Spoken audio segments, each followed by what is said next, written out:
Okay, so a little time goes by, and he's going for a little walk just down the road in Fort Langley, about 3 minutes from the house, because it's supposed to help recovery after surgery, like doctor's orders. And he blacked out and fell into someone's yard. With an $80,000, pacemaker defibrillator thingy in your chest, you figure in, this should not be happening.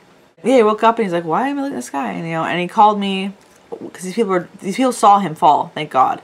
And they took him down to the house in the truck, and he seemed fine, which is weird. He made us go back and get his glasses, but I want to get him to the hospital, so he was scratched up because he landed in some really prickly bushes. Take him up to Langley Memorial. They did a bunch of tests on him, and they put him in the acute area, which is exactly where he was when they brought him up from his heart attack when he was like going to be dead. All I'm looking at is exactly the same stuff I was looking at then, and it was just like living it again. I didn't want to be there, but of course I was there, and I was like just sweating. They didn't have a cardiologist, but they had the internalist, which, hello, your heart's inside. He was great. He was great. So Dave's heart did stop. He's on meds, lots of meds. I don't understand why it stopped. But the defibrillator turned it back on. Thank God. Thank God. Like instantly. Like instantly. He was out for like a second. So they have a guy that is a special guy that like scans over your pacemaker basically, and it gets a reading like a ticker tape, like and it tells you exactly what your heart's been doing the entire time, right?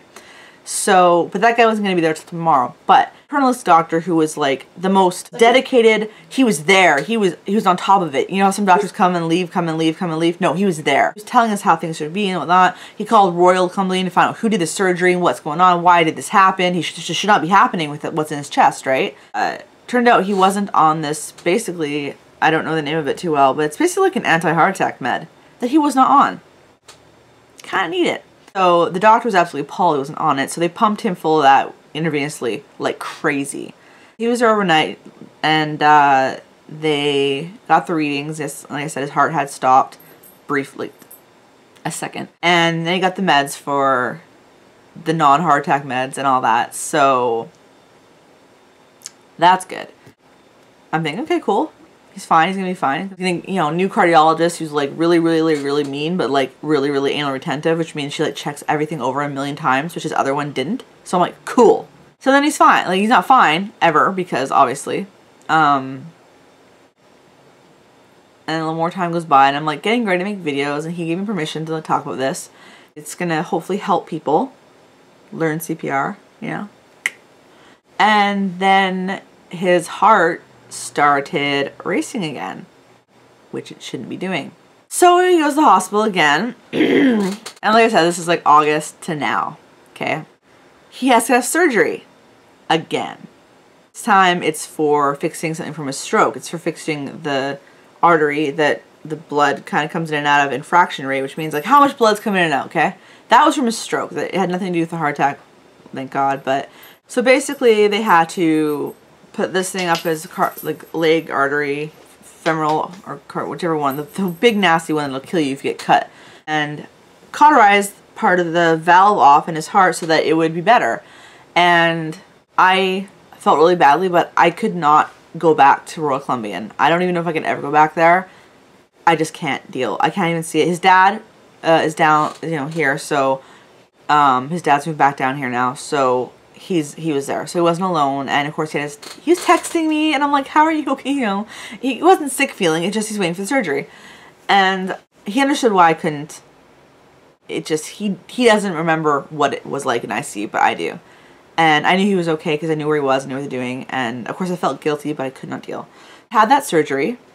It's blood tests all the time. He's on something called warfarin, which is rat poison. But it's like a blood thinner. It's like the max blood thinner you can have. And he's on a bunch of other meds too. Right now, he got it's called like a Muga test or something. Basically, it's like they pump you full of like nuclear stuff and they can see everything that goes on.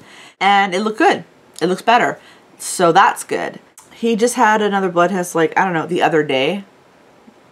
But luckily, everything's looking pretty good. So they're keeping on the same meds. But they have to change the warfarin up and down depending, right? Because if I like poked him, he'd probably bleed for a while. Because, it kills you. But it won't kill you. If you wanted to kill a rat, you could probably spit on it and kill it. That's all I'm saying. I'm sort of making like jovial of this, but I'm dealing, And I told him lots of jokes and all that stuff but this was a very serious thing, and it's very scary because, like I said, he's only 40, and that shouldn't happen, especially when you don't smoke and he doesn't do any of that. But because of the cardiomyopathy he had, that's what's been going on in my life.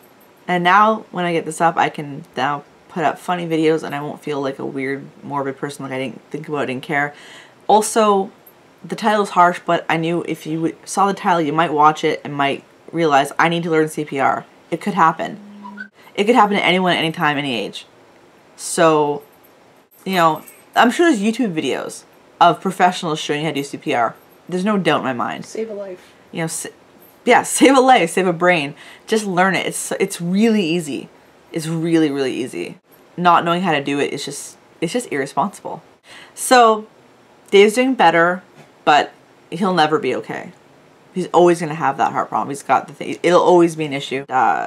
With the meds and the pacemaker, he shouldn't have another heart attack or episode or anything like that. So, yes, the title said that he died, and he did technically die, but about 8 times, actually. So that's been my life for the last couple of months. It's been very, very stressful. I've probably aged about 10 years. You're like, wow, she looks old. Take care of your guys' selves, you know, take care of yourself, you know, go for checkups, you know, make sure, you know, if you have a heart condition, make sure you're up to date on it, and ask as many questions as you can. Get as much information from an actual doctor, not the computer, as you can. Like, real people, not computer. Learn CPR. Seriously, learn it. Like I said, firehouses, like firemen, women, they teach that for free. There's courses everywhere. There's courses, swimming places courses. There's YouTube will show you. There's all these places. It's better if you do it in person. Just learn it though. You won't even believe how just your brain goes into that mode. You can save a life. So now I'll be able to do more like goofy video. So now you guys can see me open up some things and boxes and things. I have so much stuff sitting there waiting. I wanted to let you guys know what's going on. I love you guys, you know that. And just get across how important it is to know how to do CPR. Go learn CPR. I'll know if you didn't. I'll know. I love you guys, and I will see you soon in a much more cheery video. I might have to edit this one because it's probably going to be long.